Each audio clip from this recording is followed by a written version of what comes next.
Dodge is a lot different than, Audi on their build. No doubt. Of things, especially previous to the Gen 5. Yeah, and it's a legacy car in a lot of ways. Like the chassis has not changed very much from 2003 to 2017. So think about the way your 2003 Dodge Stratus may have been put together, and then maybe you've kind of like put in your head like, all right, that was, and that's not to take anything away from Team Viper. Like I think they did an amazing job of what they were given the opportunity to work with. They really nailed it, especially in the Gen 5. But it is not, you can't go by. I mean, there's only a couple people that have a true electronic solution for it, period. There's only a couple of people that have really figured out what to do. And you're talking for engine management. Yeah, correct. Yeah. HP tuners. You want HP tuners? Great. It exists. We utilize it for like NA head cam builds. But the access to it is minimalistic is at best. Like that might be the best way to explain it. So there's people who migrate into the platform out of the Ford market, the GM market, stuff like that. And they're super excited because the platform clearly has a lot of potential. Yeah. Like ourselves and other companies that do them have shown that there's a lot of potential in the car. You can't really chase it the same way that you can in some other platforms because the entry door is a higher step because you don't have easy electronic access through good tuning solutions without spending some pretty good coin. I think that's why Fords are so seen at the track. Is what people don't realize is their tunability. What people like John Lund can just send you a tune and he's like, it's probably fine.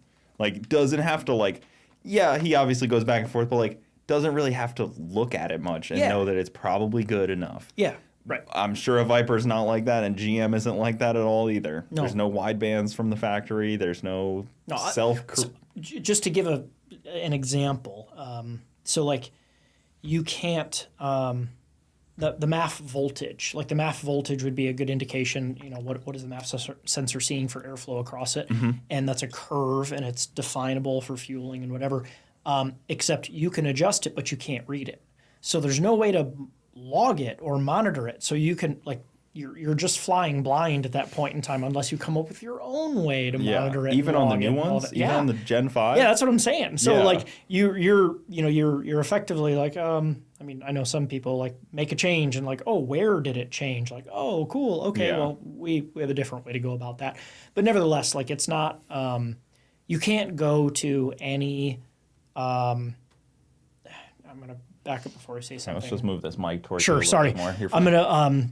I'll back up before I say something kind of potentially disrespectful. There are not as many resources available to people to get calibration work done on them, first and foremost. Yeah. And that's the deal, right? You can have all the parts in the world, and if you don't have really good calibration work behind it to go along with really good build quality, to go along with really good components to begin with, then it's not going to go well at some point. Yeah, the car's really only as good as the ECU and tuner behind it. It's a big part of it, for sure. Yeah. I mean, we see that with cars all the time. I talk about this with some of my friends. I'm like, you could give 10 people the same car, and it's going to do nowhere near what one person may have gotten it to do. Sure. Especially track conditions and stuff. But we're not even talking about that. We're just talking about a street car. Yeah. No, I'm just talking about a functional vehicle. Yeah, because the amount of Vipers that are built and then the amount of Vipers that race on the track are probably, big amount. And then I mean,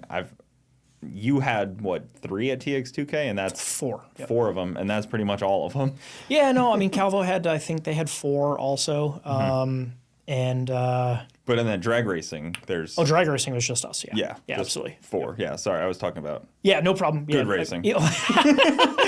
We'll get into that, right? Yeah. But, in drag, we were the only ones foolish enough to be trying to play 2 identical blue ones, which is funny to see. Yeah, it's kind of neat, which was funny. Very different builds, kind of similar looking.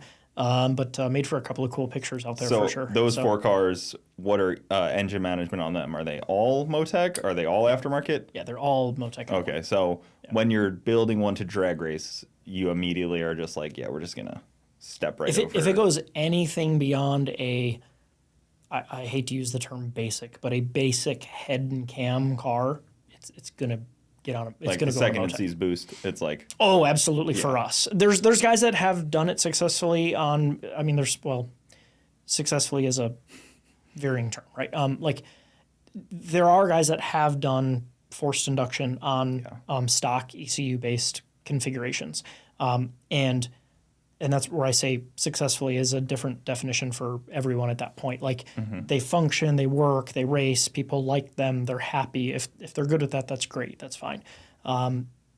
You're limited in what you have the ability to manage or not, of course, at that point, namely power management strategies.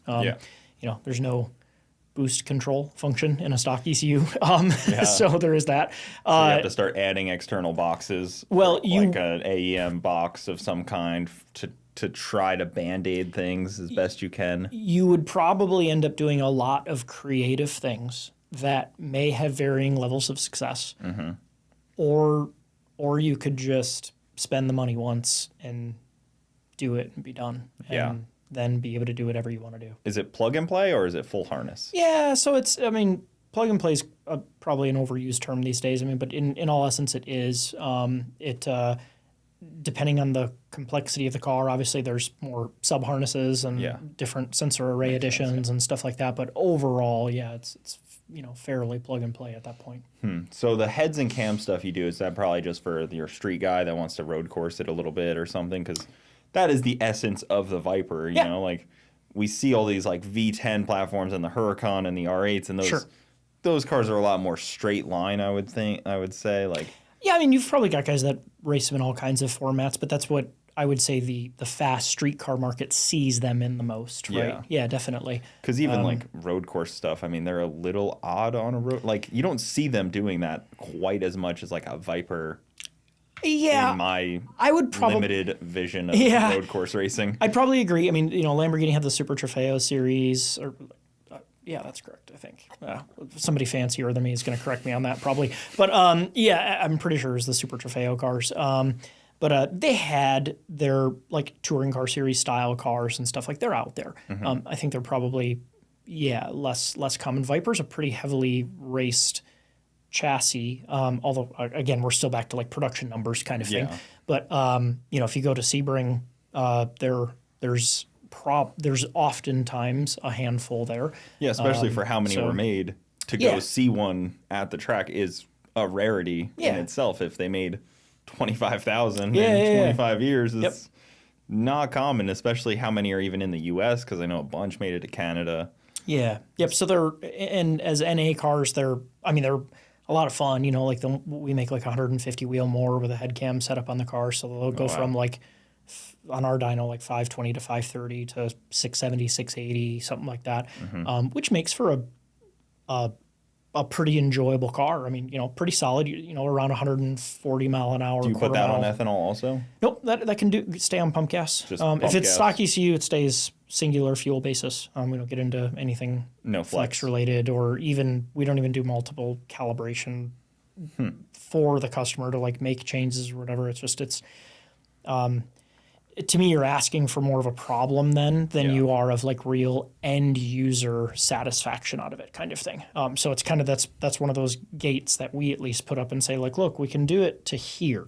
After here, we should probably just take this next step. Yeah. So. Well, I feel like a lot of your customers are the guy that just wants the car and never has to think about it again as well. Like, maybe that's like, because I talk to a lot of like GM tuners and Ford tuners, and like those guys are, you send the tune and like 2 weeks later they're putting something else on, and like a month later they're coming back like, oh, I want to change the pulley and make some more power. Sure. I feel like a lot of these like heads, cams, Viper guys, like you get it back and you're done. Like, yes. Kind of like, well, even with unless you really take that next step. Yeah, and even with our turbo car stuff, it's kind of similar. Really, we try to make ourselves the service provider to the car, right? So we don't really have customers tinkering with the cars once they leave our hands. It's coming back to us if we want to do something. That's how I kind of imagine those cars. Like it's not the DIY.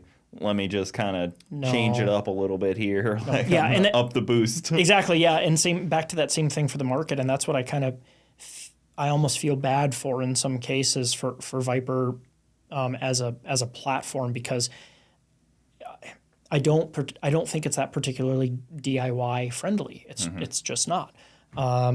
You're gonna if you're a crafty guy and you're connected in the industry and you've got friends and whatever, like there's ways that you can get it done, kind of deal. But it's beyond people putting like headers and exhaust on the car, or a drop-in filter, or a catch can system or something like. At least as far as we're talking about making power goes, there's not a ton of DIY stuff out there. Guys, thank you for tuning in to the Bogetti Clips YouTube channel. For the full podcast, check us out on Bogetti Studios YouTube and all your audio platforms. Also, hit that subscribe button to not miss out on any of the new Bogetti clips coming up.